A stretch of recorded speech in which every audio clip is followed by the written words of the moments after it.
है माताओं, सुनो। अमृत केवल अमरत्व को प्राप्त कराता है, लेकिन अमृत पीकर भी आंख तो अपने समय पर फूट ही जाएगी। ये तो पंचतत्व से बनी है। हाथ जो है पंच तत्व का बना है, शरीर तो ये पंच तत्व में एक दिन मिल ही जाएगा निश्चित। लेकिन अमृत पीकर इतना बस फायदा होगा, इतना लाभ होगा कि हमारे प्राण नहीं जाएंगे। और सोचो, अगर आंख फूट गई, हाथ नहीं चल रहे, पैर नहीं चल पाए, तो प्राणों का क्या करोगे? पियोगे ऐसा अमृत? अब बोलो, पीना किसी को अमृत? बोलो प्रेम से हर हर महादेव, और प्रेम से। तो अमृत जो है ना, ये अमृत अमरत्व को प्राप्त करता है, लेकिन जरत्व नहीं देता। जर्जरत्व तो आएगा ही। जरा और अमर कहते हैं ना, अजर अमर हो जाओ। अजर, अजर का अर्थ है कि जरा कभी प्राप्त ना हो।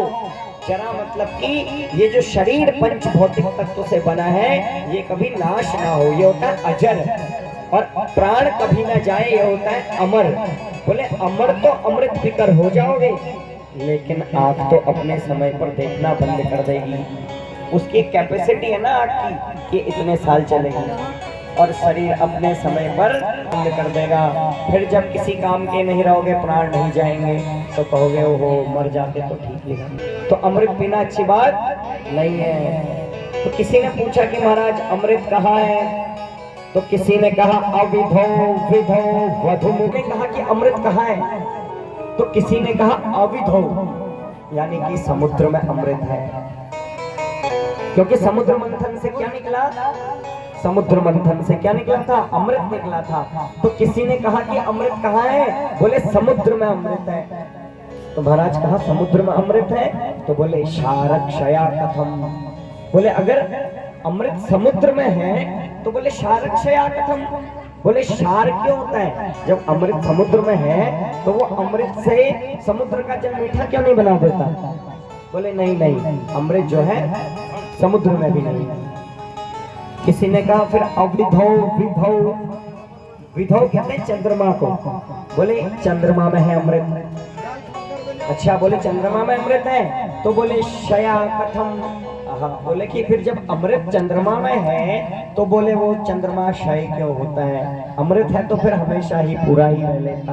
बोले नहीं नहीं, अमृत समुद्र में भी नहीं है, और अमृत जो है ना समुद्र में है, और ना अमृत जो है चंद्रमा में है। बोले फिर कहाँ है? बोले वधुमुखे फणिनाम निवासे। बोले अमृत जो है सर्प के मुख में है। सर्प के यहाँ एक मणि होती है, नागमणि कहते हैं, उसमें अमृत होता है। किसी ने कहा नागमणि में अमृत है? तो बोले अगर अमृत होता है तो बोले वो फिर मृत्यु कैसे होता है? बोले फिर विष कैसे होता है उसमें? बोले अगर सर्प के मुख में है, अगर सर्प के मुख में अमृत है तो बोले कैसे वो फिर जहर उगलता है? तो बोले कहीं अमृत नहीं है। बोले अगर स्वर्ग में अमृत है तो स्वर्ग में अमृत है, ऐसा लोग कहते हैं, तो स्वर्ग से वापस व्यक्ति का पतन क्यों होता है? तो बोले ये अमृत कहीं नहीं है, ना समुद्र में है, ना चंद्रमा में है, ना सर्प के मणि में है, ना स्वर्ग में है। ये अमृत कहीं भी नहीं है। बोले अगर अमृत होता तो ये क्षय नहीं होते। बोले अमृत कहाँ है?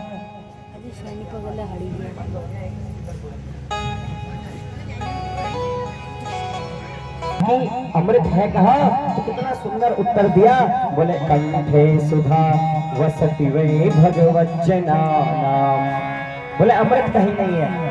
अमृत कहाँ है? बोले अमृत भगवत जनों के कंठ में निवास करता है। जो आपको कथा सुनाते हैं, जो आपको संत महात्मा अच्छी बात कहते हैं, वही अमृत है, क्योंकि उससे हमारा जीवन भर कभी पतन नहीं होता है। तो बोले अमृत, लोग झूठ कहते हैं कि अमृत इधर है, कोई कहता है अमृत इधर है, लेकिन बोले अमृत कहीं भी नहीं है। अमृत है तो अमृत सिर्फ वही है जहाँ भगवान की कथा होती है, जहाँ संत महात्माओं के प्रवचन होते हैं, जहाँ संत महात्माओं की वाणी होती है, वही अमृत निवास करता है। तो अमृत निवास भगवान की कथा को ही अमृत कहा गया है। तो जो दिव्य शिव पुराण की यह पावन कथा हम श्रवण करने जा रहे हैं सज्जनों, यही क्या है, यही अमृत है। अगर इसका एक भी तत्व हमने अपने जीवन में आत्मसात कर लिया तो वह हमें अमृत का कार्य ही करता है। बोले शंकर भगवान की जय।